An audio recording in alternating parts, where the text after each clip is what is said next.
Boa noite para todos e para todas. Estamos muito felizes de iniciar este segundo webinar da série que estamos realizando aqui no BPC sobre a presença da China no Brasil e na América Latina. Este segundo webinar hoje é bastante importante, bastante interessante. Nós vamos discutir sobre as diretrizes, vamos a discutir sobre os investimentos em energia no Brasil. Temos dois super convidados muito especiais. Temos a professora Daniele Ramos, que é professora da Universidade de Brasília, depois eu vou apresentar um pouco melhor. E temos o Pedro, que também está aqui conosco, que ele é doutorando em Políticas Internacionais pela Universidade do Povo da China. Então, são dois especialistas, têm muitas pesquisas sobre o tema, tem muitas publicações, além de tudo, e espero que seja uma noite bastante agradável para todos nesta discussão. Uma noite chuvosa, ao menos aqui no Rio de Janeiro. Como sempre, eu queria lembrar a todos que vamos fazer duas apresentações, essas duas apresentações, cada uma de 20 minutos, mais ou menos, e depois vamos abrir para uma conversa, comentários, perguntas e etc. Nossas perguntas são sempre neste quadradinho que vocês veem aqui, que é este quadradinho de perguntas, respostas, Q&As.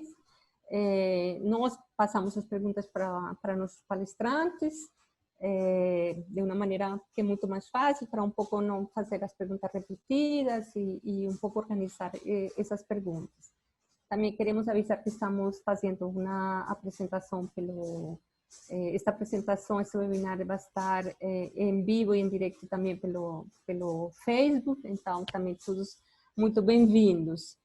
Esse tema de hoje realmente é um tema bastante importante e que tem, sobretudo nos últimos anos,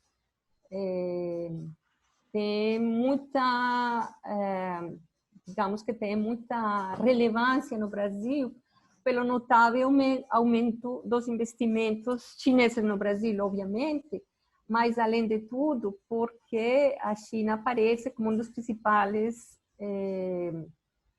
investidores ou agentes na infraestrutura energética no Brasil. Muitos se dizem, bom, logicamente que nossos palestrantes nos vão a falar de uma maneira muito mais aprofundada, mas que cerca de mais ou menos 43% dos investimentos dos chineses no Brasil são destinados ao setor elétrico. Tem um aumento expressivo nos últimos anos, que é bastante interessante, mas não é simplesmente no setor elétrico, sino também no setor de petróleo e gás. E também tem um certo investimento grande também em energia eólica e solar.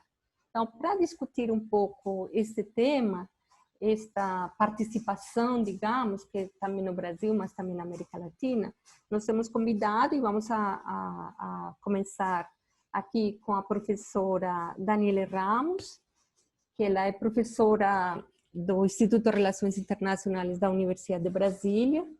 Ela é doutora em Relações Internacionais também pela mesma universidade e tem feito muitos estudos pós-doutorais em muitos lugares, nos Estados Unidos, na Bélgica, na Dinamarca e etc. Ela também dirige o Centro de Estudos Globais lá na Universidade de Brasília e coordena o grupo de pesquisa na Ásia, América Latina e Caribe.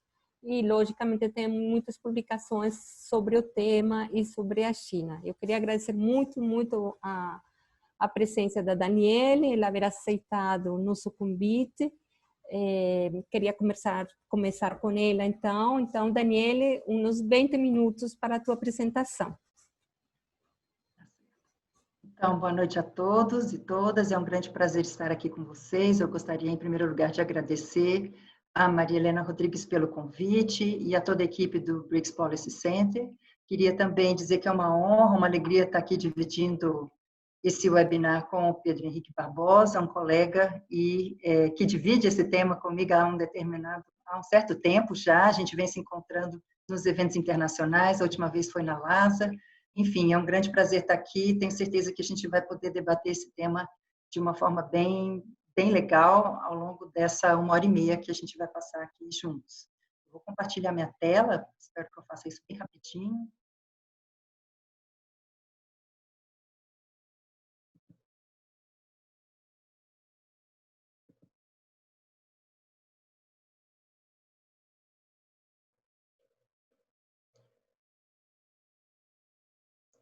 Vocês estão vendo a primeira folha, aqui a primeira página? Poderiam, por gentileza, confirmar se vocês estão vendo corretamente? Sim? Ok. Então, eu fiz um recorte nesse tema proposto, né, os investimentos da China no setor energético brasileiro. Eu venho estudando esse tema de energia elétrica há um determinado tempo, juntamente com o professor Antônio Carlos Lessa e também com uma orientanda minha, Laura Rejola, que estudou esse tema no mestrado, continua a estudar investimentos chineses no doutorado. Então, nós temos essa equipe trabalhando conjuntamente para fazer a atualização dessa pesquisa na área de investimentos chineses e, nesse recorte de hoje, investimentos chineses na área de energia elétrica. Então, para discutir esse tema, eu trago 3 perguntas-chave, né? Porque a China tem interesse em produzir, transportar e distribuir energia elétrica no Brasil. Quais têm sido os meios, as estratégias chinesas para entrar no mercado brasileiro e os efeitos, resultados mais palpáveis, mais empíricos desse processo de entrada chinesa no mercado brasileiro.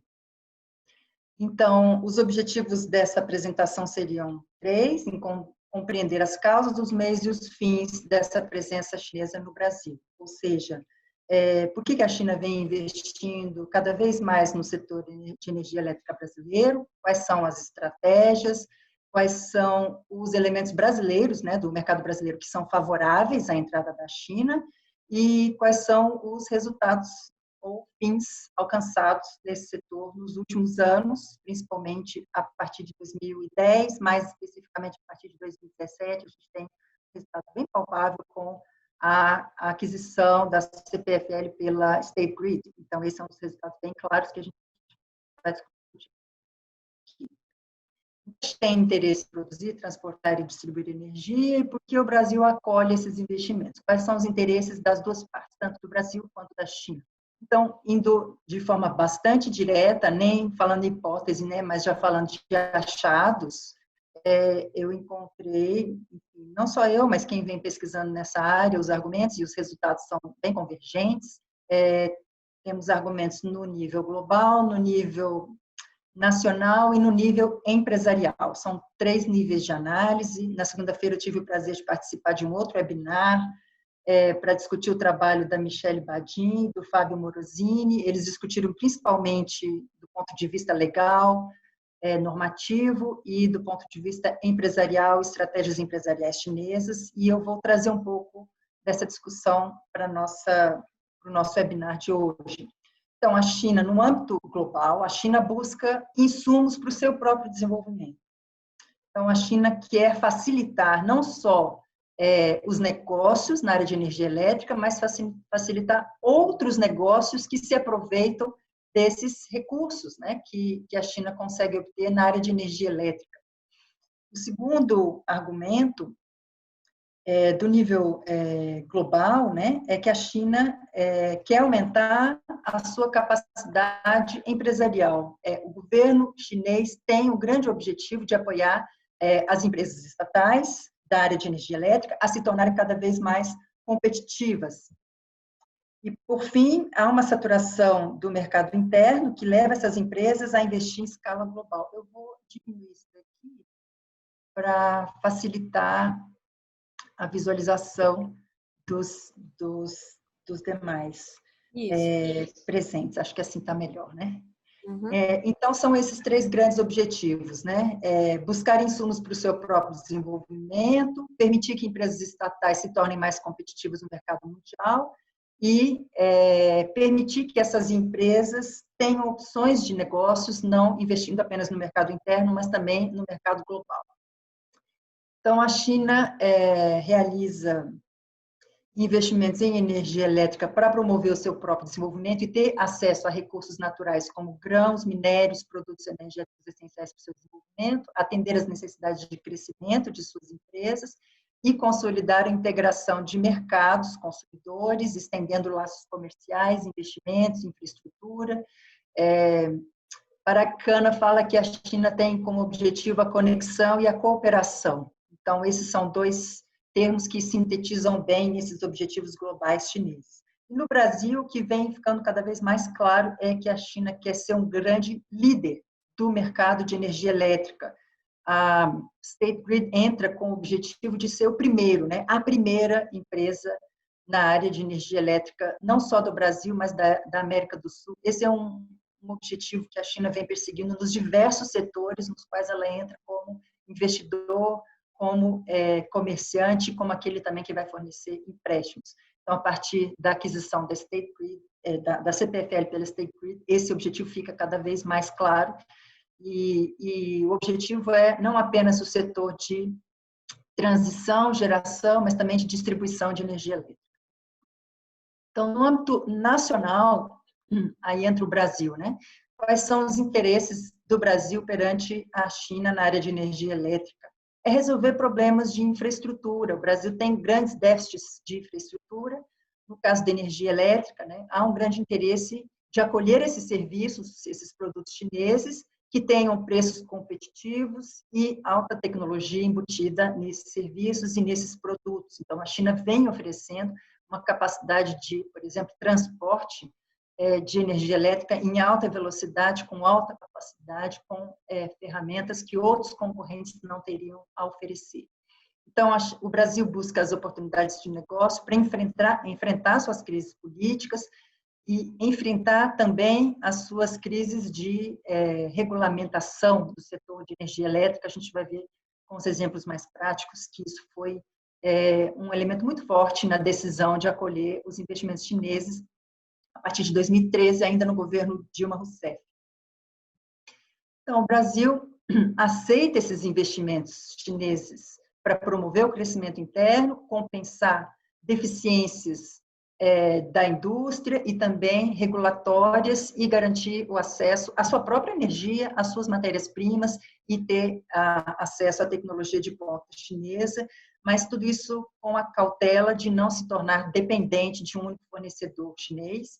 Então, existe uma grande preocupação dos analistas, dos agentes públicos e também das empresas brasileiras e outras empresas estrangeiras que estão no mercado brasileiro, que a concorrência seja leal, que a concorrência seja legal e que a competição se faça da forma mais saudável possível, mas há críticas, eu vou colocar isso no final dessa apresentação, há críticas de que há uma certa tendência à concorrência ilegal ou desleal caso o governo não cuide, né, digamos assim, de apoiar de forma adequada as empresas brasileiras, principalmente, que nem sempre têm acesso a crédito, como as empresas estrangeiras e, particularmente, as empresas chinesas. Então, os meios, né, a segunda parte da minha apresentação seria essa, né, quais estratégias a China vem utilizando para competir no mercado brasileiro, quais fatores locais brasileiros vêm favorecendo o investimento externo direto chinês no setor de energia elétrica. Então, a gente recorre à teoria e percebe que as empresas chinesas se comportam muito como a teoria de investimento externo direto explica essa inserção, e não há dúvidas que a China compete como os grandes players internacionais, como as grandes empresas de energia elétrica estrangeiras, a exemplo das italianas, espanholas. Então, qual é o interesse chinês? É buscar recursos, mercados, eficiência produtiva, ativos estratégicos. O que mais que os chineses querem? Buscar vantagens específicas para suas empresas, eliminar conflitos, eliminar riscos, internacionalizar cada vez mais as suas operações e mitigar riscos. Então, a aquisição de empresas é, muitas vezes, uma forma de eliminar intermediários, eliminar problemas, eliminar negociações desnecessárias, seja com agentes privados quanto públicos no mercado brasileiro, e aumentar a chance de controlar todo o processo de gestão empresarial, físico-financeira, de recursos humanos. A Michele e o Fábio estão ainda trabalhando com esses dados empresariais. Eles são da FGV de São Paulo e da URGS. O Fábio está na URGS, o Fábio Morosini. Eles trazem um dado muito interessante, né? Uma técnica das empresas chinesas, chama de Shadow Operation. Então, sempre que existe um gerente ou um diretor brasileiro, existe o equivalente ao gerente ou diretor chinês, e muitas vezes eles competem por gestão dentro da empresa, mesmo sendo essa empresa, digamos assim, de gestão compartilhada, existe uma tentativa dos chineses de controlar essas operações para aumentar o alcance dos interesses chineses. Então, são estratégias empresariais que estão sendo cada vez mais estudadas para entender como que a China age no mercado brasileiro. Então, são vários níveis de análise, tanto sistêmico, internacional, governamental, empresarial e relações interpessoais dentro dessas empresas. Então, as condições domésticas brasileiras também facilitaram a entrada dos chineses no setor de energia elétrica brasileiro. Aqui entram as crises, tanto econômica quanto política. Então, a crise econômica traria oportunidades, né, de expansão para os chineses adquirirem ativos a preços competitivos de empresas brasileiras ou de empresas estrangeiras que estão trabalhando no mercado brasileiro. Então, teria ocorrido uma busca desesperada do governo brasileiro por novos investidores capazes de operar em setores estratégicos. E há aqui um particular, que não são todas as empresas estrangeiras que têm grande capacidade de investimento, especialmente em infraestrutura, na geração, transmissão de energia, mas também fazer investimentos em portos, rodovias, aeroportos, comunicações. Em todos esses setores, a China está atuando nos últimos anos. Então, a gente percebe que, quando existe um problema no mercado brasileiro, a China passa a ser aquela que vai fornecer empresas com capacidade de oferecer grandes investimentos de uma vez só, né, e, inclusive, ganhando dos concorrentes estrangeiros. Então, os processos favoráveis à China, digamos, no âmbito empresarial, seriam três grandes processos no mercado doméstico, né? Não só empresarial, mas no nível doméstico. Então, esses três grandes processos são explicados da seguinte forma. Esse primeiro é repetido em vários artigos, vários capítulos de livros que tratam desse assunto. Esse primeiro processo seria o seguinte: o governo chinês toma a decisão que as suas empresas precisam se internacionalizar e elas vão ser altamente subsidiadas, serão altamente apoiadas pelo governo chinês, seja oferecendo crédito, seja facilitando o processo de negociação, seja, digamos, abrindo as portas dos bancos chineses para apoiar essas empresas normalmente estatais chinesas que entram no mercado externo. Então, essa foi uma decisão estratégica de Pequim para expandir, internacionalmente falando, os negócios das empresas estatais chinesas consideradas estratégicas, tanto pela área em que atuam, quanto pelo tamanho que possuem, quanto pela capacidade tecnológica e de serviços e produtos que elas podem oferecer. Então, isso pode ser alcançado com a aquisição de ativos estratégicos, por meio de capital público, né? E criação de operações inteiras, especialmente em países que não oferecem restrições severas ao capital chinês em setores como infraestrutura. A gente vê que há restrições de expansão de empresas chinesas na França, na Inglaterra, na Alemanha, na Austrália e no Brasil, até 2018, pelo menos, né, não havia qualquer tipo de empecilho maior para a entrada dessas empresas chinesas, apesar de que houve um certo adiamento, uma certa decisão, né, de se atrair essas empresas chinesas até o início do governo Lula. Havia uma certa desconfiança de um possível imperialismo chinês, e depois essas desconfianças foram superadas pela necessidade de superação de problemas de crises, né, econômicas que vão surgindo a partir de 2013, 2015, definitivamente a China entra no mercado brasileiro a partir de 2010, mais maciçamente a partir de 2015, 2017, no setor de energia elétrica. O segundo processo foi uma mudança na legislação brasileira, em 2013, que vai estabelecer regras para a renovação antecipada de um importante conjunto de concessões de geração, transmissão e distribuição de energia elétrica. Essa lei teria criado situação desfavorável às empresas que estavam atuando no mercado. Então, a China vem em socorro dessas empresas, compra diversos ativos dessas empresas, e empresas menos competitivas não conseguem se manter no mercado e acabam criando essas oportunidades de negócio para as empresas chinesas que adquirem esses ativos e passam a concorrer nesse mercado brasileiro a partir de 2013. Então, aqui eu fiz um texto um pouco longo, mas é apenas para dizer o seguinte, né? Num ambiente de sucessivos escândalos de corrupção, muitas empresas brasileiras são obrigadas a se retirar do mercado, não conseguem ficar no mercado, vendem vários dos seus ativos para os chineses. Então, os chineses se aproveitam tanto de uma situação de mudança de legislação, quanto de saída de alguns empresários brasileiros por conta da corrupção, que a corrupção retira esses concorrentes do mercado e eles são obrigados a vender os seus ativos para aquelas empresas capazes de comprar esses ativos. Então, essa foi uma oportunidade única para que as empresas estatais chinesas adquirissem rapidamente posições muito grandes, muito significativas na geração e transmissão de energia elétrica brasileira a partir dessa desorganização do sistema energético brasileiro. Então, a China investe no Brasil, resumindo, porque ela tem essa capacidade de gestão organizacional, porque ela tem experiência, porque ela tem tecnologia e infraestrutura na área de energia elétrica, porque ela tem preços competitivos e porque ela consegue aproveitar oportunidades que exigem grandes fluxos financeiros. E porque ela chega na hora certa, né, na hora em que empresas brasileiras e empresas estrangeiras não têm condições de oferecer energia elétrica ao preço determinado pelo governo brasileiro.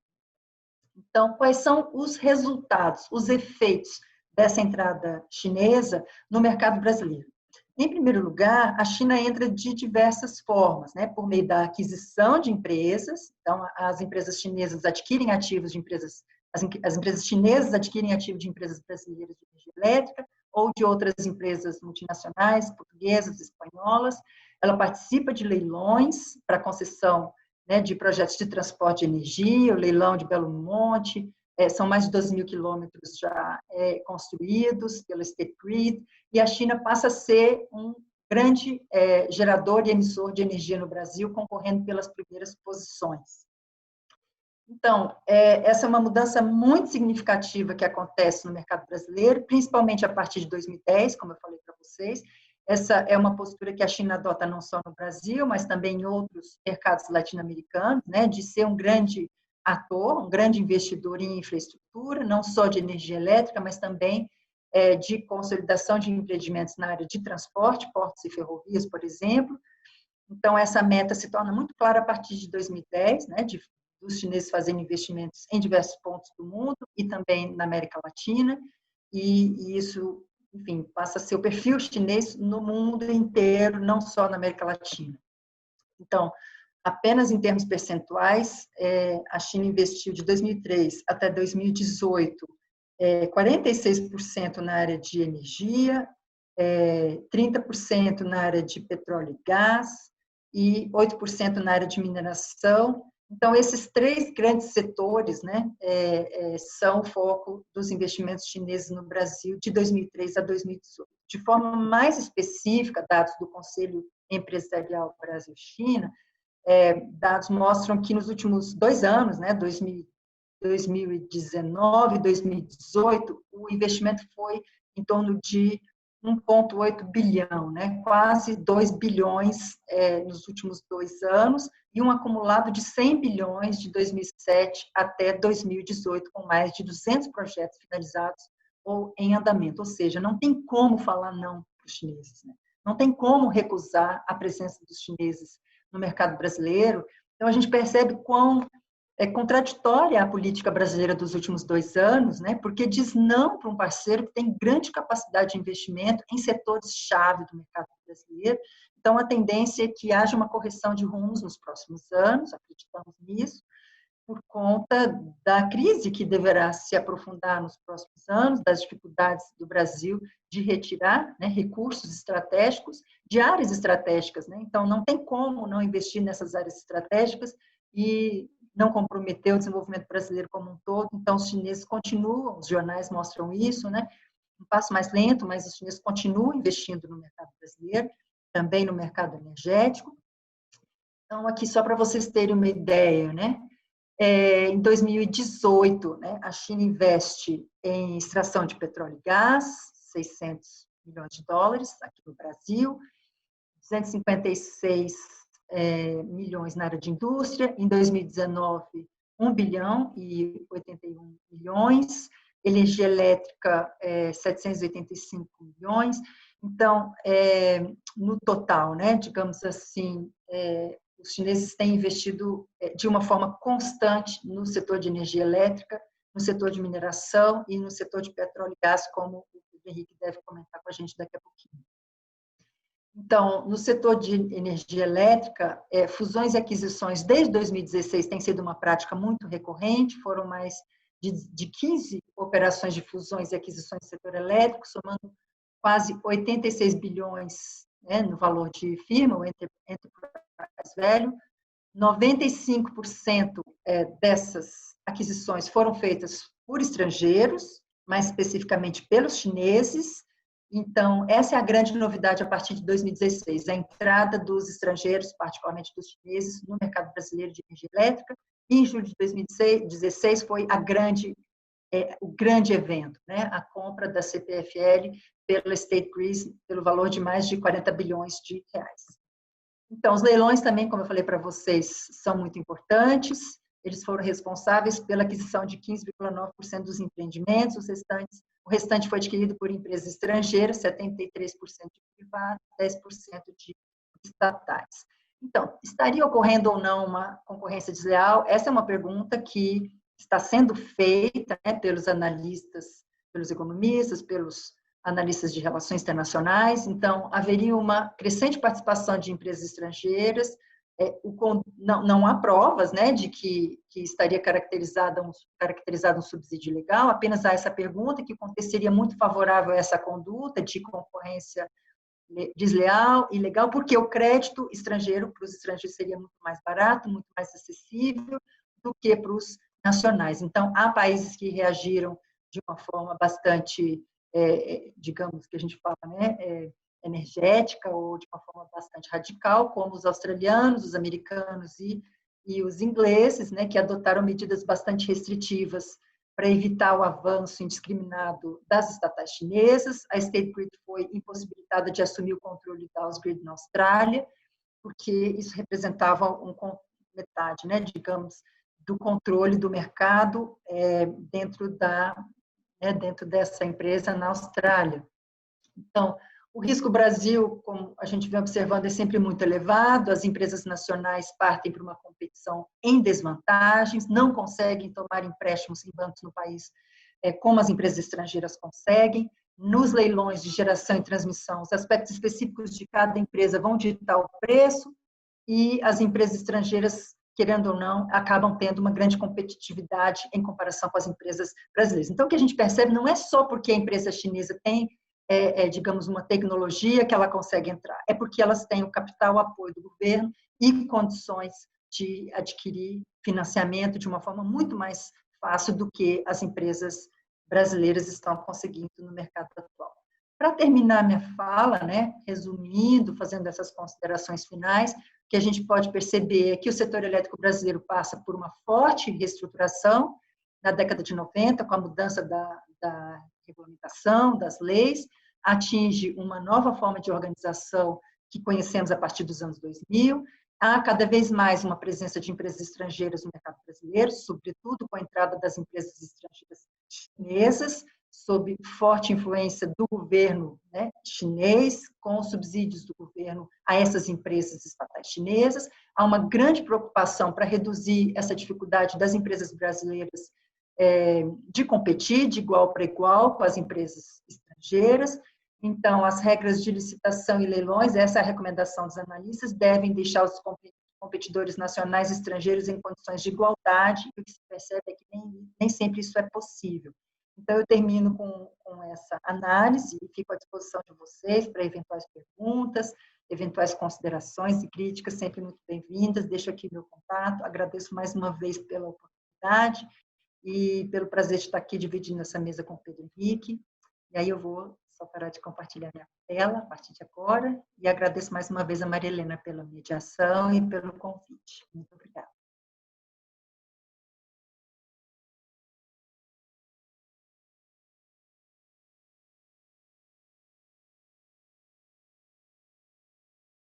Não consigo te ouvir, Maria Helena. Acho que o seu... Oi.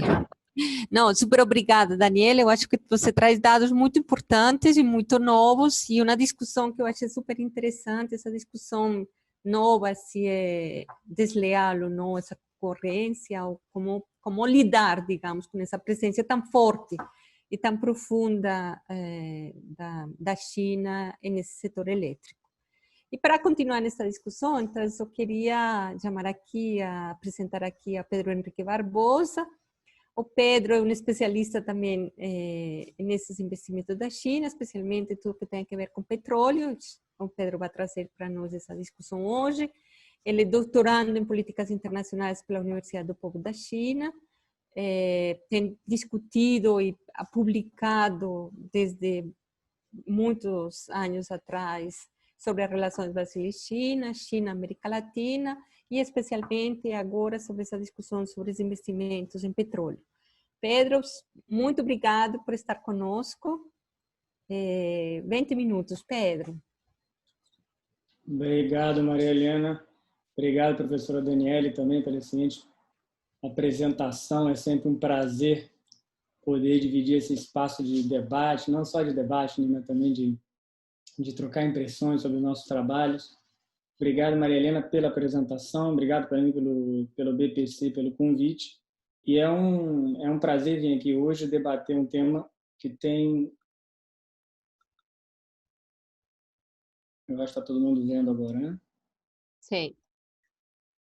É um tema que tem chamado alguma atenção nos últimos anos, né? Eu acho que a professora Daniele fez um excelente panorama dos investimentos, não só em eletricidade, né? Não só em renováveis, mas também em energia em geral. Então, ela abordou alguns fatores interessantes em termos de quase motivo dos investimentos chineses no Brasil.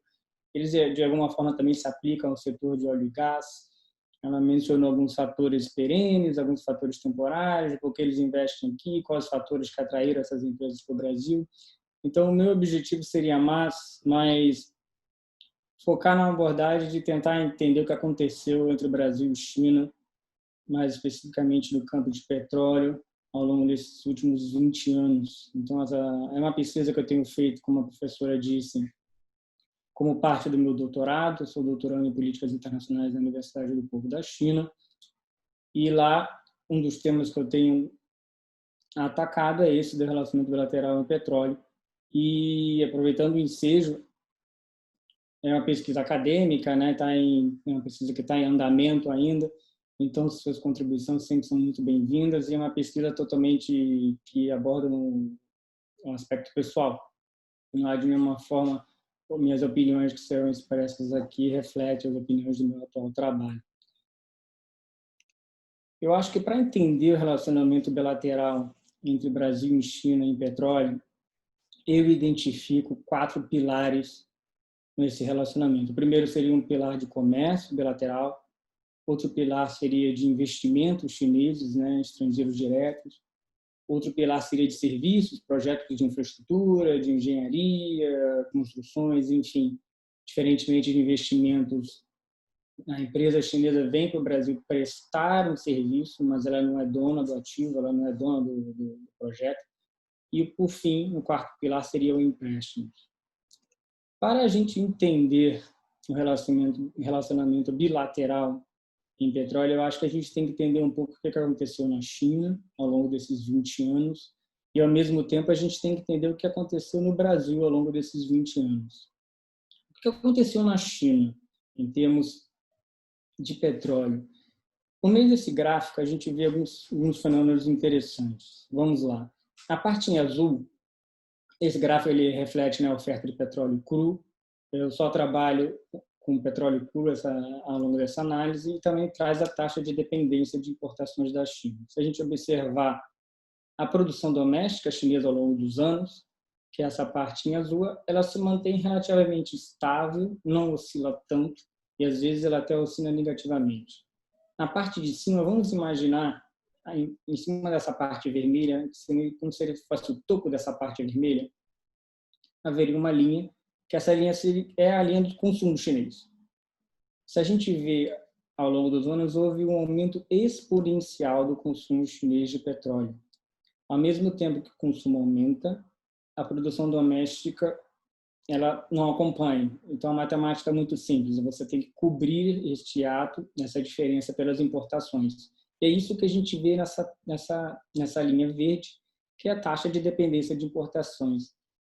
Como parte do consumo chinês, a gente termina 2019, os chineses dependem de importações para suprir mais de 70% do seu consumo interno. Isso é uma questão de segurança energética muito grande. E o que a China tem feito ao longo dos anos para suprir essa necessidade? Ela vai buscar petróleo no mundo inteiro. E ela tem feito uma estratégia de diversificar as suas fontes, né? Diversificar o que eles chamam de parceiros. No meio desse quadro, a gente também viu outros fenômenos interessantes. Esse é o quadro de importações chinesas de petróleo por região e do Brasil ao longo dos anos, em termos percentuais. A gente vê alguns fenômenos interessantes. Se a gente olhar para o canto esquerdo desse gráfico, a gente vê que o azul, o amarelo e o cinza, que é o Oriente Médio, a Ásia e a África, eles correspondem praticamente toda a importação chinesa de petróleo. Ao longo dos anos, se nós percebemos, a partir, sobretudo, do Oriente Médio e da África, que são regiões que experimentaram, ao longo dos anos, algum tipo de estabilidade política, econômica, social, enfim, a China tem buscado novos parceiros. E o que fica marcante quando a gente olha esse gráfico é a parte laranja, que representa a América Latina. A América Latina é a única região do globo que aumenta a cada ano as exportações, ou a China aumenta no caso, ela está mantendo as suas importações ano após ano. E, neste caso, o Brasil é o principal fornecedor de petróleo para a China. Nessa linha verde, que de fato é uma linha que a gente está vendo, o Brasil responde por uma parcela crescente das importações chinesas. A gente vai olhar agora no lado direito ali que tem as porcentagens. A gente termina 2019, o Brasil tem 8% das importações chinesas. Se a gente olhar para o outro lado, da outra ponta da linha, ela tinha praticamente zero, né? Oscilando muito perto de zero e foi aumentando paulatinamente ao longo dos anos. Essa é uma parte da história. Vamos contar outra parte, que é a parte do Brasil. O que aconteceu no Brasil ao longo desses anos? Esse gráfico também traz algumas conclusões bem interessantes. É um gráfico da produção e exportação brasileira de óleo cru ao longo dos anos, mais uma vez de 2000 a 2019. Prestando atenção na parte mais embaixo, a gente tem uma barra em vinho, que é a produção onshore, que é a produção em terra. Se a gente observar, ela se mantém relativamente estável, oscilando para baixo, a produção brasileira de petróleo em terra. As duas partes de cima, tanto a azul como a verde, é a produção em mar. A azul é no pós-sal, onde a gente historicamente, tradicionalmente, extraía petróleo no Brasil e no mundo também, né? A parte verde é a parte do pré-sal. A parte do pré-sal foi descoberta, é uma das grandes fronteiras energéticas do novo milênio. Ele foi descoberto lá pelos anos de 2006, 2007, em 2008 começou a produção, que é aí como a gente vê nesse gráfico. Ao mesmo tempo em que o pré-sal aumenta exponencialmente a sua produção ao longo do tempo, já o pós-sal vai diminuindo progressivamente. Agora, um fator interessante é que o Brasil tem mais petróleo, o que a gente não vê aqui, que a linha de consumo interno não acompanha essa produção crescente. Mais uma vez, a matemática impera. Temos excedente de petróleo e a gente começa a exportar mais. Então, essa linha preta, negra que a gente vê aqui, reflete as exportações brasileiras de petróleo para o mundo. E a gente vê que algumas oscilações entre 2010 e 2013 é um processo ascendente, sobretudo a partir de 2013. Agora, mais interessante ainda é se a gente prestar atenção nessa linha vermelha, que é a linha da China. A gente tem um paralelismo nessas duas linhas, sobretudo a partir de 2013. Quanto mais o Brasil exporta para o exterior, a gente exporta cada vez mais para o Oriente e para a China.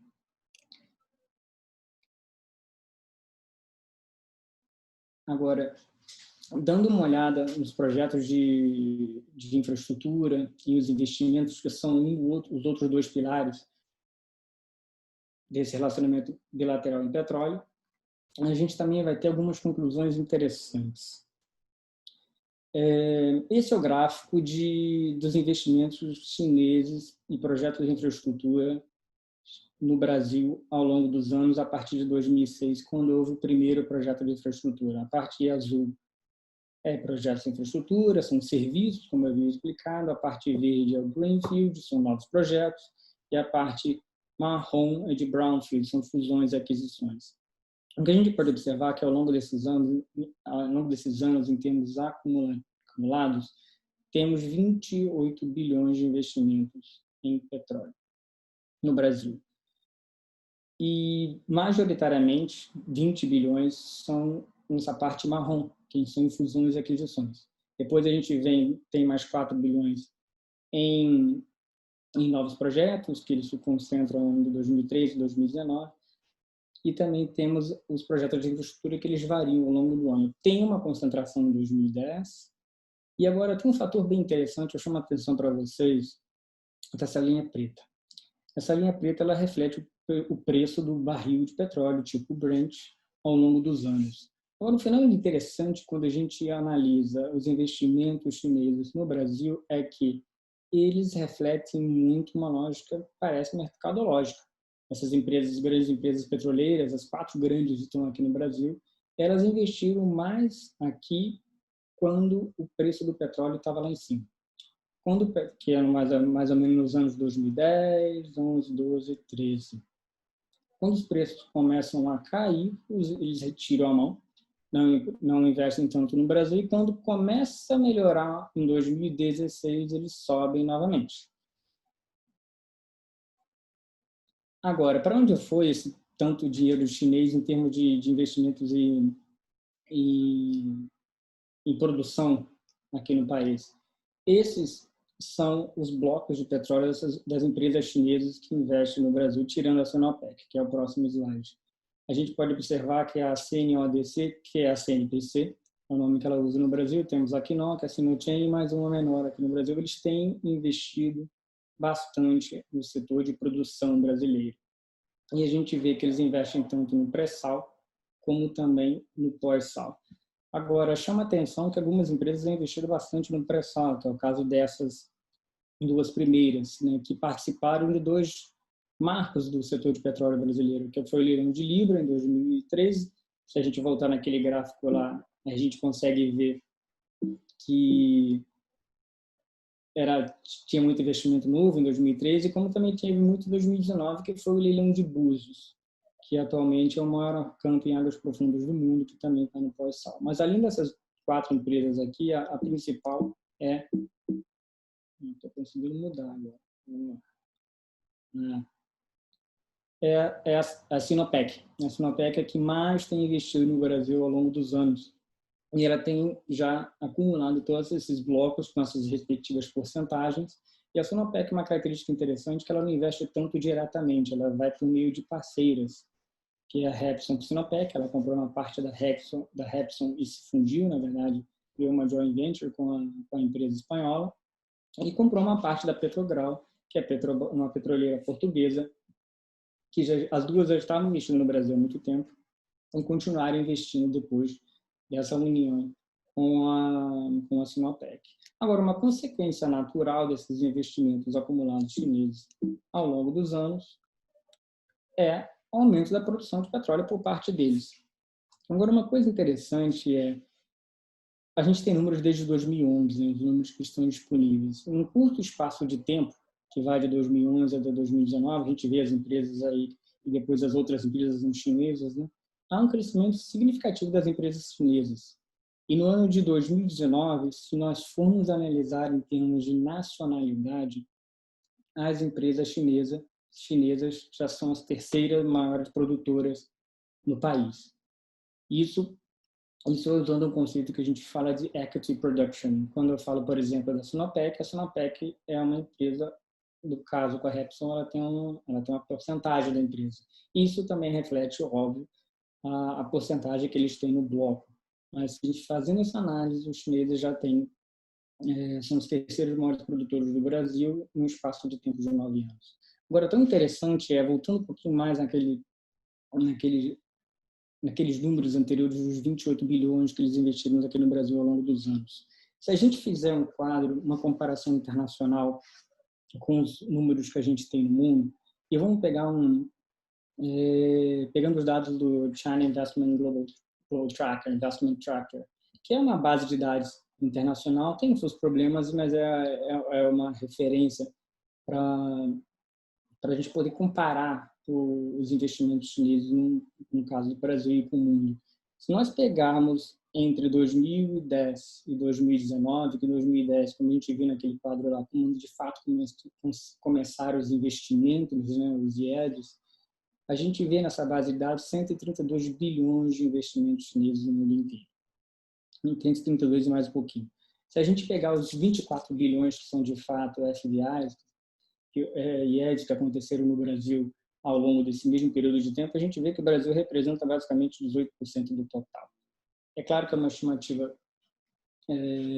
ampla, mas se for de fato isso, esses 18%, o Brasil é o país do mundo que mais recebeu investimentos chineses em petróleo no mundo. A gente caminhando agora já para a terceira parte, para o quarto pilar, né, que são os empréstimos chineses no setor de petróleo. Então, além das empresas chinesas que vieram comprar o petróleo, que vieram investir em produção e que vieram oferecer os seus serviços na cadeia de petróleo brasileiro, também vieram os bancos chineses, muitas vezes em parceria com outras empresas chinesas, atuando no setor de petróleo no Brasil e oferecendo dinheiro para as empresas brasileiras, basicamente a Petrobras. Esse é o quadro dos empréstimos chineses desde 2007 para empresas brasileiras, que é basicamente a Petrobras. A gente só tem o primeiro empréstimo que não foi diretamente para a Petrobras, mas foi para o BNDES para financiar o Gazem, um gasoduto, cuja propriedade é da Petrobras. O que a gente observa nesse quadro é que boa parte dos empréstimos são de bancos oficiais chineses, bancos de desenvolvimento, como o CDB e o Exim Bank, ou o Chexim, e também tem outros bancos privados, outros bancos que são públicos, mas são comerciais chineses, como o BOC, que é o Banco da China, o CBC e outros mais, que também têm atuado no Brasil. Em termos totais, se a gente for somar, houve 37 bilhões de empréstimos aprovados. Desses 37, aproximadamente 32 bilhões foram, de fato, desembolsados, e eles têm, cada um com as suas cláusulas e condições distintas. Agora, uma coisa interessante. Vamos lá. Pegando esses números do Brasil e comparando com os números da China mundo, né? Na verdade, eu estou tentando, abrindo o livro da China de investimentos no mundo inteiro, a gente pegar o capítulo do Brasil, a gente consegue entender, abrindo esse livro, na verdade, os dados que a gente tem de empréstimos chineses no setor de petróleo no mundo inteiro, que a Universidade de Boston faz esse levantamento. Nesse período de tempo que a gente está vendo aí, são 124,5 bilhões que os chineses emprestaram para o mundo inteiro no setor de óleo e gás, especificamente. Se nós pegarmos os 30 bilhões, mais ou menos, que os bancos oficiais, que os bancos de desenvolvimento, não estão incluindo os bancos comerciais, investiram no Brasil ao longo desses anos, se a gente fizer uma regra de três rápida, a gente vai ver que 25% do dinheiro que os chineses distribuíram no mundo no setor de petróleo veio para o Brasil.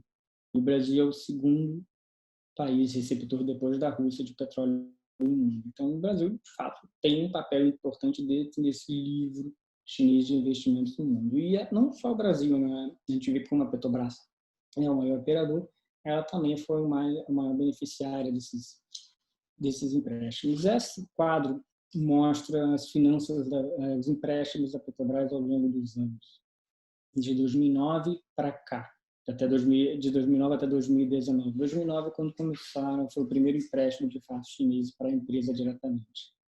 Agora, vamos ter alguns fenômenos interessantes. Quando eu falo, fazendo parênteses, esse é um quadro que mostra somente empréstimos. Então, outros tipos de financiamentos, bonds, debentures, não entram aqui. Isso aqui é basicamente dívida bancária. Quando eles pegam um empréstimo com organizações financeiras do mundo e do Brasil. Agora, algum fator interessante que a gente vê ao longo dos anos aqui. Primeiramente, a China está em vermelho, né? Depois a gente vê o Brasil, que são os bancos brasileiros que também financiam a China, financiam o Brasil. A gente vê um processo paulatino de aumento dos empréstimos chineses ao Brasil ao longo do ano. Agora, uma característica muito interessante desses empréstimos vamos prestar atenção mais uma vez nessa linha preta. Essa mesma linha preta que a gente viu alguns slides atrás, que é do preço do petróleo tipo Brent. Alguns slides para trás, a gente concluiu que as empresas chinesas que atuam no Brasil, elas investem mais quando o preço do petróleo está mais alto. E elas investem menos quando o preço do petróleo cai. Agora, presta atenção só nessa linha e, claro, né, a oscilação dessa parte vermelha. Os chineses investiram no Brasil, financiaram a Petrobras quando a empresa passava por um momento de preço baixo do petróleo. Então, diferentemente das empresas petroleiras, os bancos oficiais chineses, eles atuam de uma função anticíclica. Quando mais a empresa precisava, que são nos momentos de crise, não só que a gente vê muito claro, né, entre 2013 e 2017, foram momentos, não só que baixou muito o preço do petróleo, mas a gente viu a Operação Lava Jato e outros desdobramentos que deixaram, de fato, a empresa numa situação de vulnerabilidade. E em anos mais críticos, como 2015 e 2016, que a dívida se mostrava muito alta, os chineses foram lá. E alguns anos você vê praticamente só os chineses que botaram dinheiro na empresa. Era isso. Obrigado mais uma vez pela oportunidade.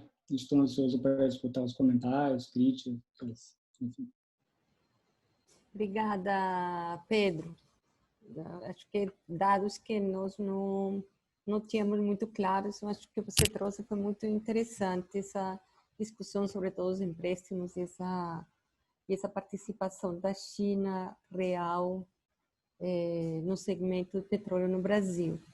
Eu queria anunciar para todo mundo que as perguntas estão abertas, podemos fazer perguntas, comentários, etc., podemos receber aqui. E eu queria fazer duas perguntas aqui, na verdade. Começar por uma e um pouco para Daniele, que tem uma curiosidade. Em termos a tecnologia, muito temos escutado que os chineses têm uma tecnologia nova, têm inovações tecnológicas em matéria de energia elétrica. E isso. E o que me pergunto é até que ponto o Brasil usufrui dessa tecnologia também. Ou seja, até que ponto o Brasil tem acesso a novas tecnologias, que eu acho que isso é um elemento bastante importante para a gente, já que, bom, a China tem, vocês estão mostrando que tem quase que um domínio nesse setor, e um setor que imagino que são investimentos a longo prazo, não é a curto prazo. Então, onde o Brasil vai ficando em termos de tecnologia? Eu acho que é importante a gente entender, primeiro, obrigada pela pergunta, é muito importante essa pergunta, é uma grande preocupação do governo brasileiro, né, ter relações com a China que permitam uma agregação de valor aos seus produtos, um upgrade tecnológico na relação, e nem sempre o Brasil, as empresas brasileiras, o governo brasileiro conseguem isso. Desde o início, o governo chinês teve a preocupação em adquirir tecnologias de outras empresas, forçando uma joint venture, avisando sobre a possibilidade de transferência de tecnologia cada vez que uma empresa estrangeira se instalasse no mercado chinês. essa postura nem sempre ocorre da parte da China com seus parceiros, inclusive no Brasil. Então, existe sempre uma pressão por parte do governo brasileiro para que ocorra essa transferência de tecnologia, mas ela não acontece de uma forma frequente ou quase nunca acontece, apesar das pressões feitas de parte a parte, inclusive em outros setores, como de telecomunicações. Então, isso representa um grande risco. Essa transferência de tecnologia, uma vez prometida, muitos dos escritórios chineses que se instalam no Brasil para fazer essa transferência acabam fazendo apenas uma adaptação do produto chinês ao mercado brasileiro, não ocorrendo essa transferência. Porém, existe um lado que ocorre de fato, que é o emprego de produtos chineses nos negócios chineses desenvolvidos no Brasil, produtos esses com alta tecnologia embutida, ou seja, existe uma aquisição dos negócios, dos serviços, dos produtos chineses que tem alta tecnologia embutida. Não há uma certeza de transferência dessa tecnologia, mas há uma certeza do uso dessa tecnologia por meio dos serviços prestados pelas empresas chinesas no Brasil. Isso ocorre no setor de energia elétrica. Esse é um achado bem legal da dissertação de mestrado da Laura Rejola, que nos assiste, ela está aqui entre os participantes. Ela, por exemplo, descobre que há estruturas metálicas utilizadas pelos chineses na transmissão de energia elétrica, né, de Belo Monte até o Sudeste brasileiro, com estruturas gigantescas, enfim, que permitem essa transferência, né, de tecnologia chinesa para o Brasil, que outras empresas estrangeiras não oferecem no mercado brasileiro, e também a transmissão em alta velocidade da energia elétrica brasileira, né, transmitida do norte do Brasil até o Sudeste, essa tecnologia que os chineses oferecem, que outras empresas estrangeiras não oferecem. Uhum. Super obrigada. Será que a gente pode pensar isso também, Pedro, no setor de petróleo? Obrigado, Maria Helena. No setor de petróleo, eu tava pensando numa coisa bem interessante. No setor de petróleo, aconteceu uma lógica um pouco inversa, né, no caso. A gente teve o caso da Petrobras, ela tem uma reputação muito grande em prospecção de águas profundas, né? À toa que ele foi achar petróleo na camada do pré-sal. A camada do pré-sal, em poucas palavras, é uma camada mais grossa, mais espessa, que fica em uma parte muito profunda dos oceanos. Ela pode variar entre 5 a 7 mil metros abaixo do nível do mar. Então, não é qualquer empresa que consegue chegar lá. E uma coisa mais interessante é que o pré-sal foi descoberto em 2006. Né? Pelo menos os primeiros traços, oficialmente, a descoberta foi em 2007. Mas foi logo depois dessa descoberta, de 2006, 2007, que iniciaram os investimentos. Né? A Sinopec desembarcou aqui, não, vamos construir um gasoduto, eles tentaram, na verdade, cooperar com a Petrobras, não conseguiram inicialmente, e depois, com o tempo, foram por meio de fusões, aquisições, a própria aquisição da Repsol, depois da Petrobras também. A Repsol era uma empresa que já tinha experiência em águas profundas. Os chineses não tinham muita tecnologia em águas profundas. Né? Se você pega os dados lá de 2015, se não me vem à cabeça, posso estar errado, mas você pega só em tecnologia de águas profundas, em termos de patentes, o Brasil, em geral, tinha 140, 150 patentes de águas profundas. A China tinha 9 em 2015. Então, eles estavam tentando ter acesso a essa produção, porque essa tecnologia vai ajudar elas não só a produzir no Brasil, como também vai ajudar essas empresas que são multinacionais e estão presentes não só na China, mas também em outros países do mundo, a produzir. Então, eu estava refletindo aqui, a gente pode fazer um parênteses, né? No caso de petróleo, né? As empresas vieram também com uma das razões para buscar essa tecnologia. E ao longo do tempo, parece que elas vão, com as parcerias com as empresas, é natural que elas vão desenvolvendo, não só adquirindo, né? Mas, enfim, desenvolvendo novas tecnologias ao longo do tempo. Ótimo, obrigada. Bom, tenho várias perguntas aqui do público. Primeiro, tem muitas Todo mundo está parabenizando os dois palestrantes, excelentes apresentações. Eu vou ir juntando aqui algumas perguntas. Eu vou pegar algumas aqui para Daniele. Então, as perguntas do Rafael, ele estava falando se você sabe, Daniele, se são várias empresas chinesas, não é? Citygrid, Trinity Gold, etc., não é? Se existe cooperação entre as empresas chinesas. Se você sabe se elas têm alguma cooperação específica aqui no Brasil, ou elas atuam independentemente, concorrendo também independentemente. Essa é uma das perguntas que eu achei interessante, que é um modelo que a gente não conhece muito bem como é, e você estava falando que tem um interesse, em algumas tem algum interesse chinês, tem uma internacionalização das empresas, mas aqui no território, quando elas chegam, como se dá esse tratamento entre elas, competem, se cooperam, etc. E seguindo com Daniele também, eu queria ter uma pergunta aqui, se você pode pensar como são as tendências futuras dos investimentos no setor elétrico.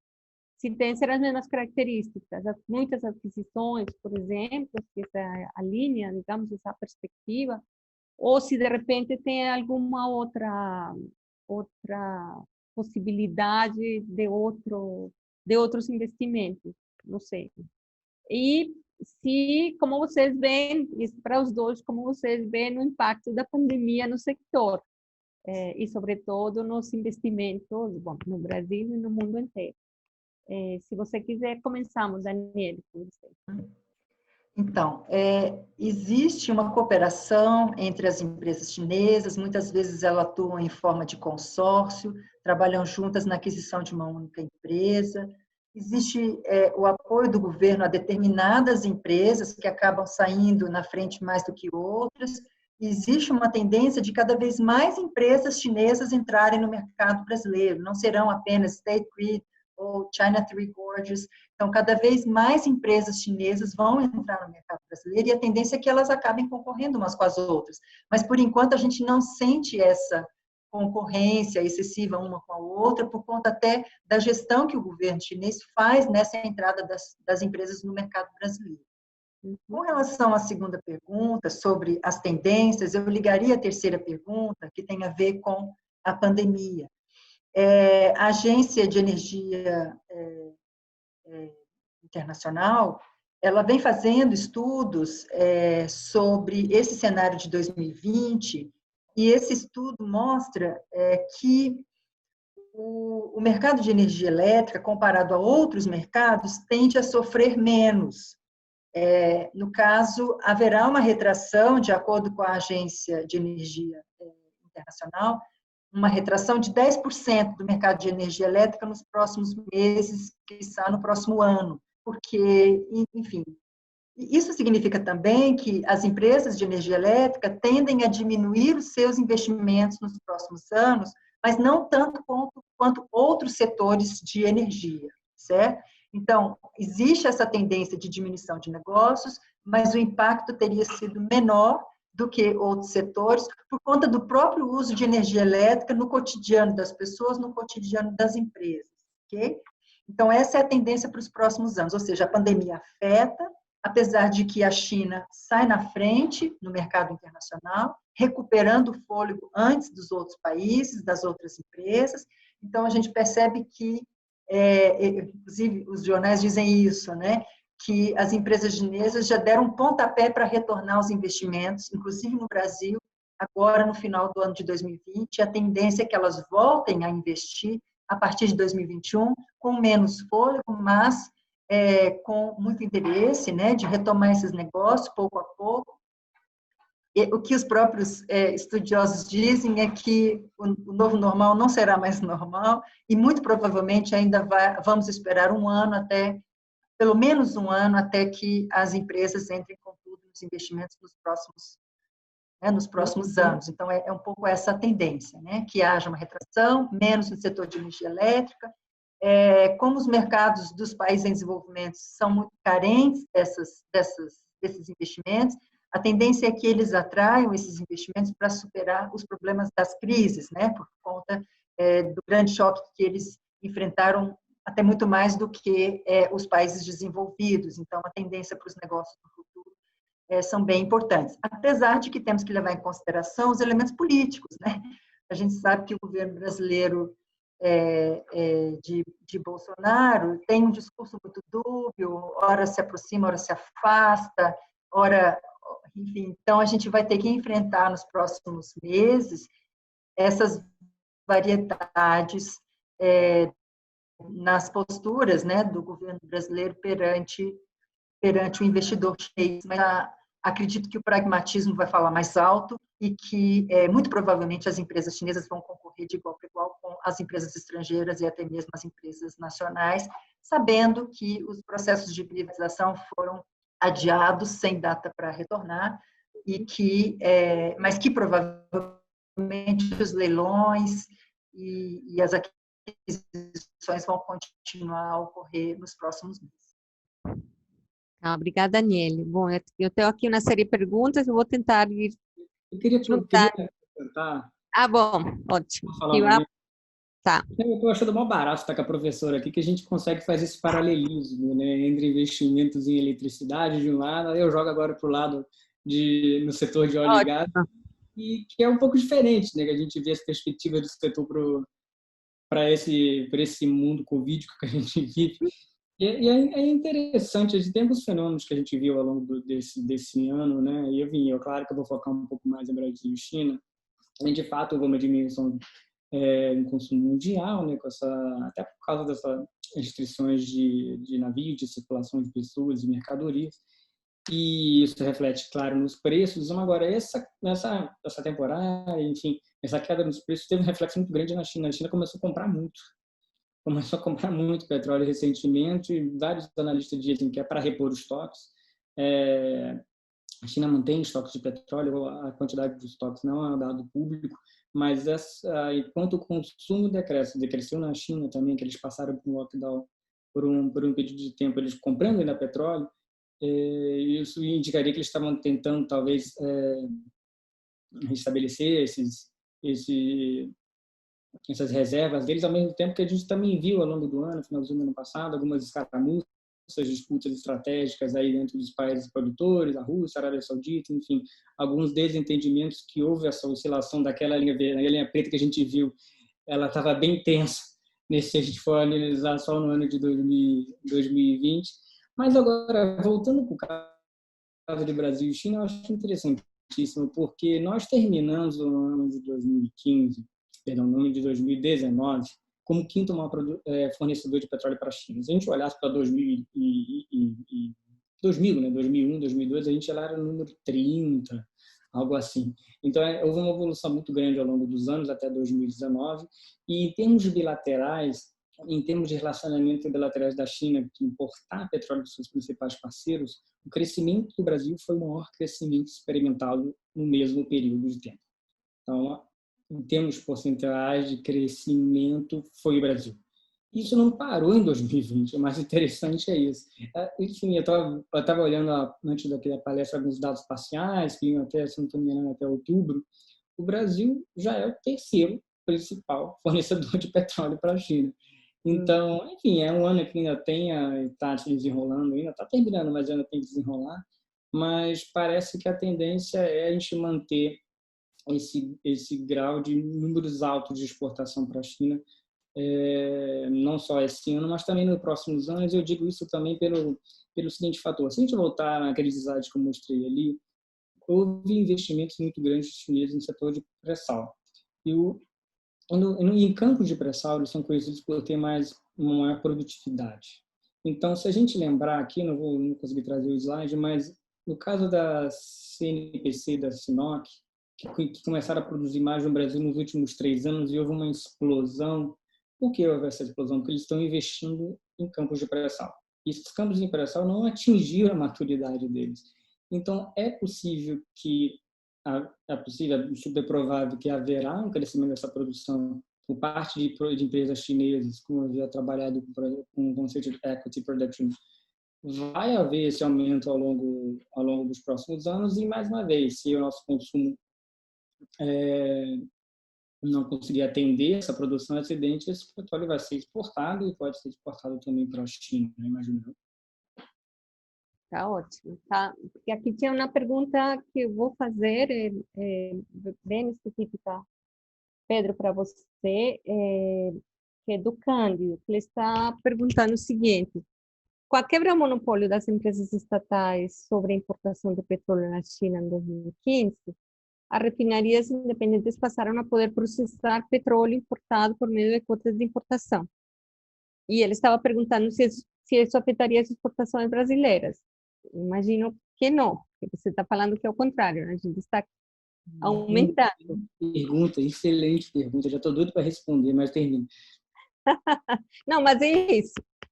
Se isso afetou as exportações brasileiras de petróleo cru para a China. Bastante, Maria, afetou bastante. Foi uma mudança importante, né? Enfim, no nome dessa apresentação, eu procurei fazer um aparado geral e não entrar tanto nas especificidades de alguns anos e mudanças legais. Houve várias mudanças legais no Brasil, como na China também.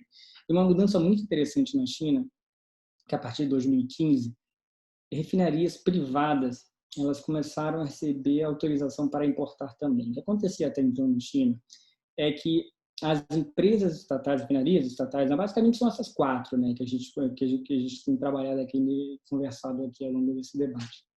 E elas que dominam as cotas de importação de petróleo e distribuíam para as outras refinarias locais. Essas refinarias privadas, a boa parte deles estão concentradas na província de Shandong, que beira mar ali, onde fica Qingdao, às vezes alguém conhece. Elas, a partir de 2015, foram agraciadas com cota de importação direta.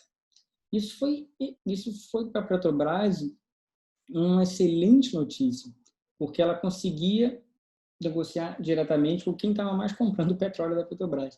E essa notícia foi tão boa e trouxe logo um resultado muito tão grande para a empresa, para o Brasil, e de fato aumentar as exportações brasileiras. Quando a gente lembra aquele slide lá para trás, que a partir de 2013 houve um aumento exponencial, mas 2015 também teve um novo ímpeto de crescimento.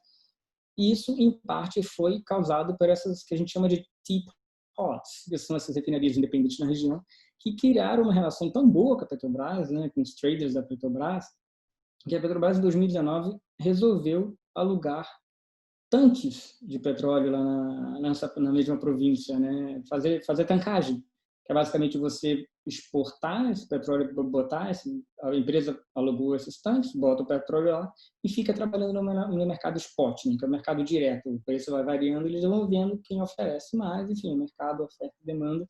Então, isso, de fato, influenciou bastante as exportações brasileiras para a China ao longo desses anos. Ótimo. Obrigada, Pedro. Eu vou juntar aqui duas e depois vou juntar outras duas e aí a gente vai já chegando no nosso finalzinho. Eu vou juntar duas perguntas, uma do Célio Iratuca e de Daniel de Oliveira Vasconcelos. Os dois mais ou menos vão na mesma linha sobre essa ideia das energias alternativas e a China que se coloca também como um defensor de energias alternativas. Então, as perguntas ou de energias renováveis, digamos, no Brasil. Se vocês veem que é possível que esse mercado, digamos, também aumente nos próximos anos com a presença maior da China, já tem uma grande presença, não? Mas se vai se aprofundar, vocês acham que vai se aprofundar? Isso, as energias alternativas, investimento em energias alternativas no país. O Daniel traz um elemento, além de tudo, que ele tem a impressão de que a China sempre tem um interesse também de formar uma boa imagem para fora e formar uma imagem de economia limpa e que vá de acordo com os planos recente de desenvolvimento sustentável, de liderança nessa área, que quer ser um ator internacional também nessa área. E, bom, ele traz que tem uma ideia de soft power também por aí, mas, em última instância, se ele vai aproveitar esse momento, essa imagem internacional, essa política interna também que ele está tendo, também de aprofundando na política de energias renováveis, e isso pode trazer alguns frutos para o Brasil também em aumentar os investimentos. Para os dois. Como você vê nesse campo. Ok, então vamos lá. A gente percebe que, ao longo dos últimos anos, a preocupação do governo chinês com o uso do carvão é imensa, né? Então, existe essa grande preocupação do governo chinês em diminuir o uso de carvão, que ainda é muito alto, né? Mais de 40% do uso é de carvão na China. Então, eles têm essa preocupação e é objeto de preocupação dos planos quinquenais, inclusive do último, investir pesadamente em energia renovável na China. Consequentemente, eu acredito que isso vai aumentar a possibilidade das empresas chinesas de oferecer muito mais do que já vem ofertando. E olha que as empresas chinesas já vêm concorrendo e liderando pelo oferecimento de serviços em energias alternativas, renováveis, menos poluentes, seja energia eólica, seja energia solar. Então, no caso da entrada das empresas chinesas no mercado brasileiro, elas são feitas, essa entrada é feita de duas formas, pelo menos duas formas, né?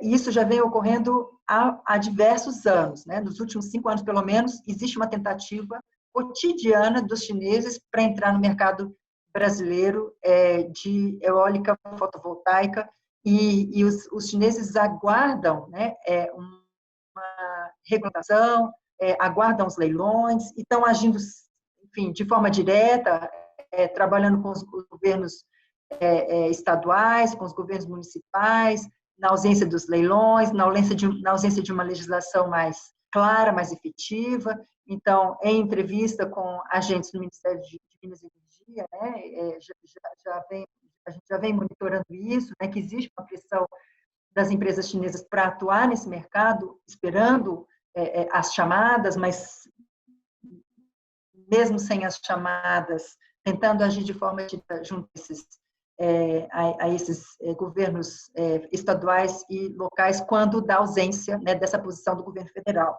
Então, existe sim esse interesse, existe essa atuação. A segunda forma de atuação, que já seria uma busca, né, das empresas brasileiras no mercado chinês, diretamente no mercado chinês, trazendo os equipamentos chineses, as placas solares, fotovoltaicas, para dentro do mercado brasileiro e concorrendo com as próprias empresas chinesas que entram no mercado brasileiro, né? Então, as empresas brasileiras se equipam com esses produtos chineses e acabam concorrendo com as empresas chinesas que entram no mercado brasileiro. Então, essa é a grande tendência, porque os chineses oferecem produtos com uma capacidade tecnológica imensa.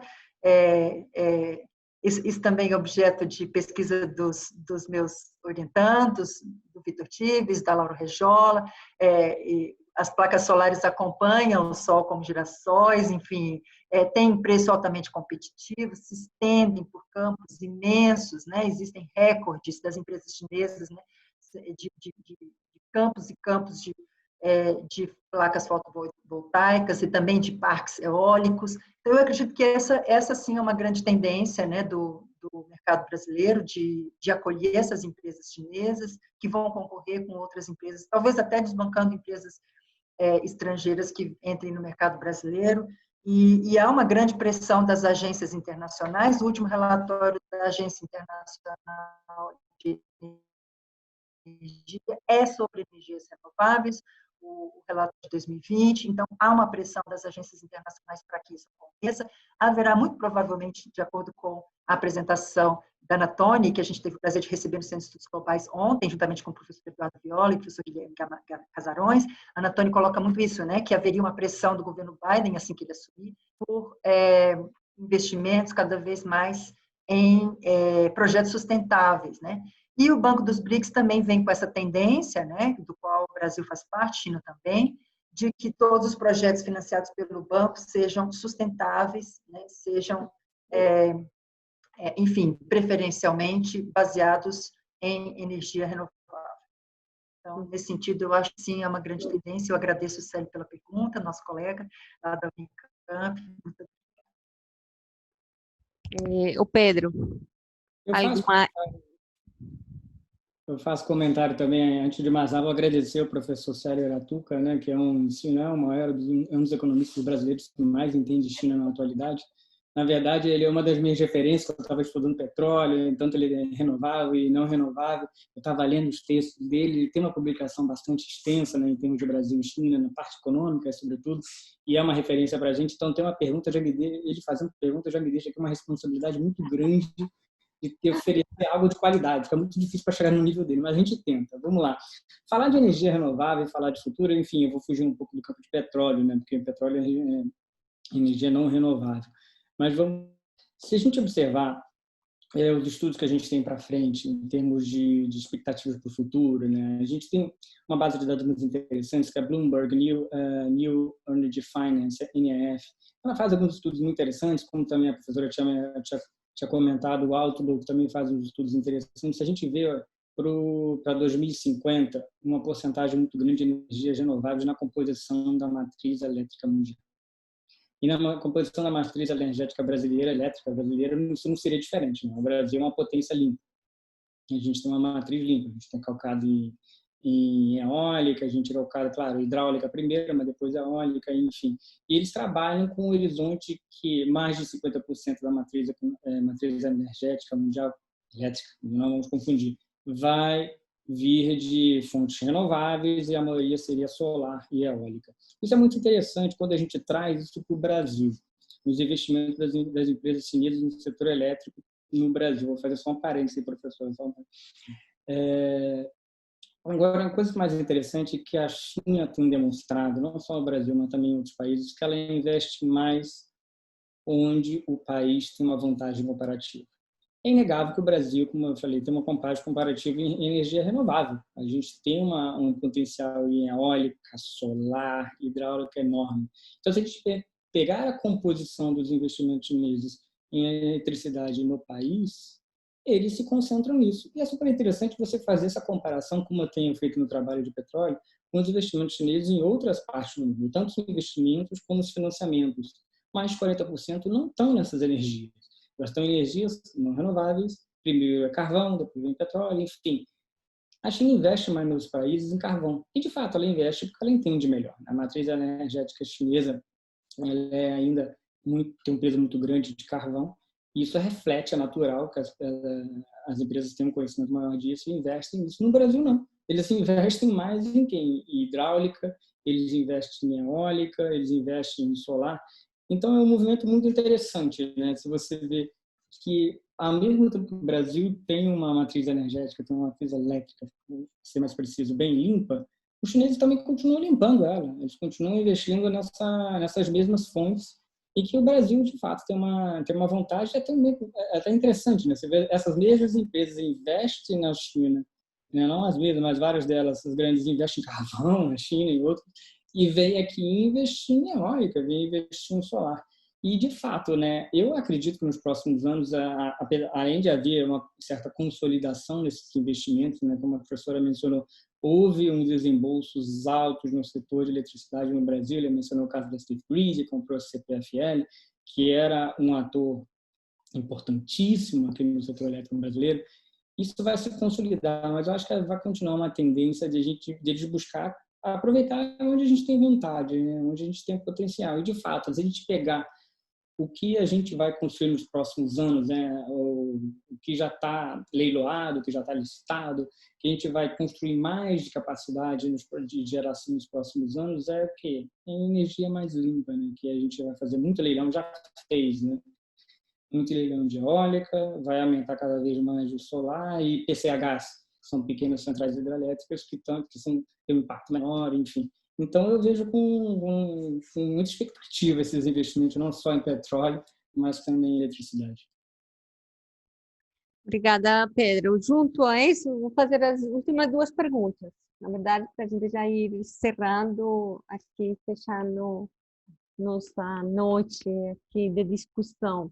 Uma que tem que ver com isso, que a Lívia pergunta, eu acho que é bem interessante, tem que ver com essa discussão anterior, que ela está falando que o recente anúncio do Xi Jinping de que a China deve neutralizar suas emissões de carbono até 2060, será que isso vai impactar os investimentos chineses para fora?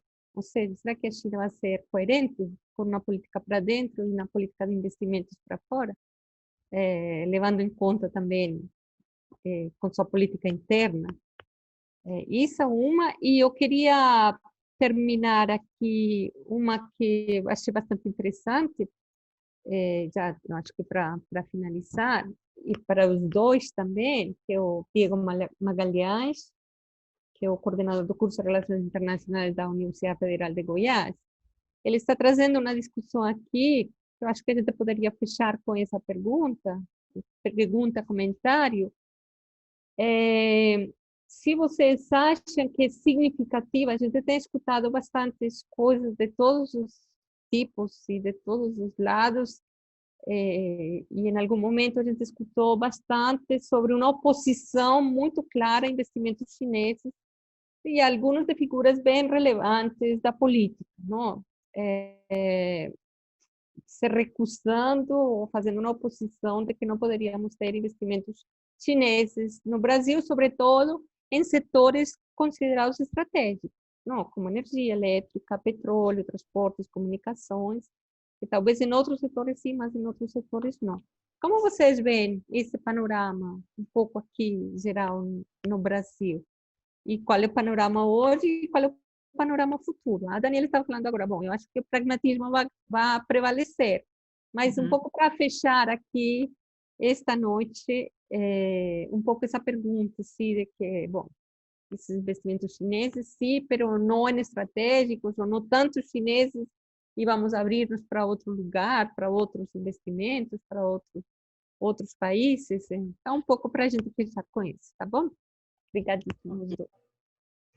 Então, primeiro, obrigada pelas perguntas, são muito importantes, não existe uma resposta única para essas perguntas, aliás, são perguntas sobre as quais a gente se debruça, né? Enfim, que a gente pensa. A primeira questão sobre o que acontece no plano doméstico chinês, será que se reflete no que acontece no plano externo? Será que existe uma coerência entre política doméstica e política externa e política internacional? Existem teses que dizem que não, que, em geral, os países não se comportam necessariamente da mesma forma no plano doméstico, por exemplo, com relação aos direitos humanos, e no plano internacional. Isso teria acontecido no caso brasileiro durante a ditadura, né, durante o regime militar, né, existia um discurso extremamente inclusivo, democrático, enfim, pró-desarmamento no plano internacional, e a mesma não aconteceria no plano doméstico, né, uma postura autoritária, enfim, discriminatória no plano doméstico, e mesmo no caso dos Estados Unidos, né, uma postura extremamente democrática no plano doméstico e muitas vezes autoritária perante alguns países no plano internacional. Então, no caso chinês, o que dá para perceber é que existe uma certa coerência entre o comportamento doméstico, de buscar cada vez mais eficiência energética, até por uma questão de sobrevivência, até por uma questão de continuar a crescer, sem destruir os próprios rios, sem destruir o próprio meio ambiente. Existe uma pressão dos analistas chineses sobre o próprio governo chinês, sabendo que os analistas chineses na China são escolhidos a dedo, né, aqueles que podem criticar abertamente o governo. Isso é feito a portas fechadas, de uma forma extremamente calculada, mas existe sim esse debate interno, restrito, mas isso acontece no plano chinês, para que cada vez mais a matriz chinesa de energia seja limpa, seja sustentável. Isso se reflete numa busca chinesa por oportunidades nesse sentido, apesar de que, inclusive, Pedro Henrique conheceu Kevin Gallagher lá em Boston, né? Ele parte do pressuposto que os chineses atuam conforme a música, ou seja, se o mercado onde os chineses entram é extremamente exigente, o governo chinês e as empresas chinesas vão corresponder a essa postura exigente.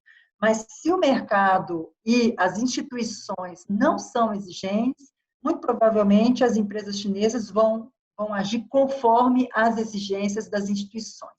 E aí eu entro para a segunda pergunta, né? O que pode acontecer no caso brasileiro?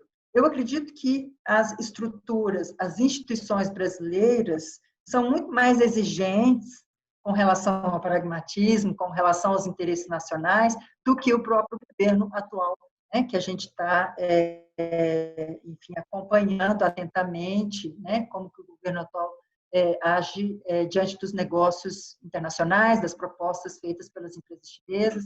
de entrada ou de permanência no mercado brasileiro. Então, eu acredito que as instituições brasileiras são muito mais exigentes, tradicionais, pragmáticas, que uma grande parte do governo brasileiro. E, apesar disso, eu acho que as empresas estrangeiras em geral, inclusive as chinesas, atuam perante essa dubiedade do governo brasileiro, né? Sabendo que as instituições são sólidas e tentam, sempre que possível, né, agir de forma, enfim, historicamente, né, pragmática é o termo que eu estou mais usando aqui hoje, né, mas de forma democrática, institucionalizada, previsível, normativa, esse é o perfil do mercado brasileiro. Eu acredito que as empresas estrangeiras, inclusive as chinesas, agem em função dessa dubiedade que existe dentro do governo brasileiro, ora apoiando empresas altamente competitivas, empresas altamente avançadas tecnologicamente falando, e isso faz com que as empresas fiquem em compasso de espera. Uhum. Muito obrigada, Daniele. Ô, Pedro. Vamos lá. A minha resposta vai um pouco na linha que eu já tinha comentado, né? Tanto da parte de óleo e gás, como na parte também de eletricidade, né? Eu vejo a perspectiva para o futuro, então, e nos dois setores, eu acho muito boa, né? E acho que os investimentos eles vão continuar, porque o Brasil, de fato, ele tem algumas vantagens que atraem o Brasil, né? Que atraem os investimentos de outros países e os chineses, né? À toa que eles vieram investir tanto, gastar tanto, como eu havia comentado no petróleo, né? À toa que eles botaram tanto dinheiro em termos de investimentos, trouxeram tantas empresas para entrar na cadeia de petróleo, né? À toa que eles investiram tanto os bancos aqui no Brasil, é por um motivo, né? E minha professora tinha feito muito bem esse arrazoado desses motivos na apresentação dela, né? Tantos esses fatores, quais razões que trazem esses chineses para cá, eles são as vantagens naturais do Brasil, né? A gente tem agora muitos recursos petrolíferos, no caso a gente não está consumindo todo aquele petróleo que a gente dispõe, a gente não está refinando todo esse petróleo, então no caso há um excedente e a gente está exportando e a China está comprando. No caso dos investimentos aqui no setor de eletricidade, o Brasil ainda tem uma demanda interna por eletricidade que ainda é crescente. E, além disso, você tem um sistema regulado, a gente tem agências que trabalham bem no Brasil, tanto a ANP como a ANEEL são pessoas sérias, né? A Laura, que está disputando aí, ela trabalhou tantos anos no Ministério da Saúde, elogiou bastante, de fato, né? Até interessante, a minha pesquisa também entra no campo de eletricidade, eu tive a oportunidade de bater papo, algumas conversas com esses operadores chineses que estão investindo no Brasil. Foi uma conversa muito interessante com um deles, numa empresa chinesa, que estava relatando essas vantagens de investir no Brasil, né? Que vai por esse caminho mesmo, né? De ter demanda, de ter o recurso, que você tem uma rentabilidade boa para o investimento. Agora, tem um comentário que eu achei muito interessante, que às vezes você não realiza. Ele falou, mas é uma coisa muito boa no Brasil, além de ter profissionais qualificados, enfim, falando mais do setor de eletricidade, você não tem roubo de eletricidade em escala. Eu falei, não tem? Eu falei, enfim, eu cresci no Rio de Janeiro, né? Você dá meia volta ali, você vê um monte de gás. Ele, não tem, não. A gente tem, mas eu estava vindo da filial da empresa em outros países da África, enfim, lá era uma coisa. E o Brasil a gente estava adorando, porque era um mercado regulado, os contratos são respeitados, e são respeitados no longo prazo, né? Você vence uma licitação com um prazo de 30 ou mais anos, às vezes até renovável, eles estão sendo cumpridos ao longo do tempo. Então, eu acho que esse quadro não vai mudar. Eu vejo com os bons olhos nos próximos anos aí, não só a consolidação e, de repente, vir mais investimentos chineses no setor, o que, de certa forma, é importante também para o Brasil se beneficiar, usar isso para o seu próprio desenvolvimento interno. Obrigadíssima, Pedro. Bom, eu acho que chegamos no nosso tempo, não?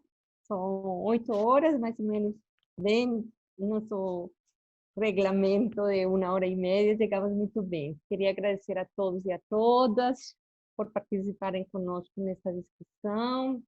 Queria agradecer muito, muito a nossos palestrantes, mais que especiais, não? Pela qualidade das suas apresentações, todas as questões que nos fizeram pensar. Então, de novo, Daniele e Pedro, muitíssimo obrigado por compartilhar conosco esta noite. Queria convidar a todos e a todas para nossos próximos encontros. Ainda a gente vai discutir este ano, antes que termine, vamos discutir sobre 5G, tecnologia 5G e algumas outras discussões que vamos estar convidando vocês nos próximos dias. Então, boa noite para todos e para todas. Excelentes apresentações, espero que todo mundo tenha gostado e aproveitado. Boa noite, então. Boa noite, obrigada, Maria Helena, obrigada a toda do BRICS, obrigada pela presença de todos. Boa noite. Tchau, Lia. É um prazer, Pedro, até mais. Tchau, tchau.